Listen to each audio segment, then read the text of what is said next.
বাংলাদেশের ত্রয়োদশ জাতীয় সংসদ নির্বাচন ফলাফল যাই হোক না কেন তা মেনে নিতে প্রার্থীদের প্রতি আহ্বান জানিয়েছেন অন্তর্বর্তী সরকারের প্রধান উপদেষ্টা ডক্টর মোহাম্মদ ইউনূস। বাংলাদেশের প্রধানমন্ত্রী পদের শীর্ষ প্রার্থী তারেক রহমান বলেছেন, নির্বাচনে জয়ী হলে সামনে তার জন্য বড় চ্যালেঞ্জ অপেক্ষা করছে। তিনি বলেছেন, ক্ষমতাচ্যুত আগের সরকারের আমলে লুটপাট হওয়া দেশকে মেরামতের অঙ্গীকার রয়েছে তার। বাংলাদেশ জামায়াতে ইসলামীর আমির ডাক্তার শফিকুর রহমান বলেছেন, গণভোটে হ্যাঁ জিতে গেলে বাংলাদেশ জিতে যাবে। মঙ্গলবার রাতে 11 দলীয় নির্বাচনী ঐক্যের বৈঠক শেষে সাংবাদিকদের তিনি কথা বলেন।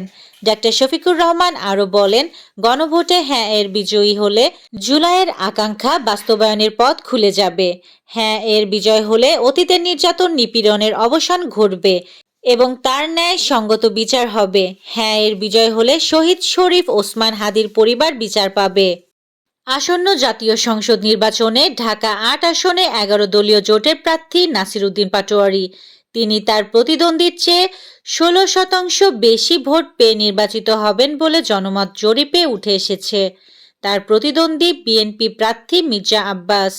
প্রধান উপদেষ্টা ডক্টর মোহাম্মদ ইউনূসের সঙ্গে মঙ্গলবার রাষ্ট্রীয় অতিথি ভবন যমুনায় সাক্ষাৎ করেছেন শহীদ শরীফ ওসমান হাদির স্ত্রী রাবেয়া ইসলাম শম্পা। সেখানে প্রধান উপদেষ্টার চাকরির প্রস্তাব ফিরিয়ে দিয়েছেন তিনি। মঙ্গলবার শম্পা নিজেই সামাজিক যোগাযোগ মাধ্যম ফেসবুকে বিষয়টি জানিয়েছেন। ঈদের চেয়েও মনে হচ্ছে অনেক বেশি ভিড়। পরিবারের 3 জনকে নিয়ে সেই সকালে বের হয়েছি। 5 ঘন্টার মতো সায়দাবাদ যাত্রাবাড়িতে দাঁড়িয়ে থেকেও গাড়ির একটি টিকিট সংগ্রহ করতে পারিনি, তাই এখন লঞ্চে করে বাড়ি যাব। জীবনে কখনো ভোট দিতে পারিনি, তাই এবার এত কষ্ট হলেও বাড়ি গিয়ে ভোট দিব। এর চেয়ে বড় আনন্দের আর কি আছে। আসন্ন ত্রয়োদশ জাতীয় সংসদ নির্বাচন উপলক্ষে বিকাশ, নগদ, রকেটের মতো মোবাইল ফিনান্সিয়াল সার্ভিসগুলো লেনদেনে বিশেষ বিধিনিষেধ আরোপ করেছে বাংলাদেশ ব্যাংক। সোমবার 9 ফেব্রুয়ারি দিবাগত রাত 12টা থেকে এই নির্দেশনা কার্যকর করা হয়েছে।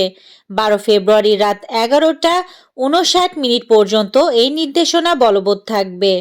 বাংলাদেশের অন্যতম প্রধান রাজনৈতিক শক্তি আওয়ামী লীগের সঙ্গে ভারতের রাষ্ট্রীয় স্তরের সম্পর্ক শুধু ঐতিহাসিকই নয়, পারস্পরিক আস্থারও বটে।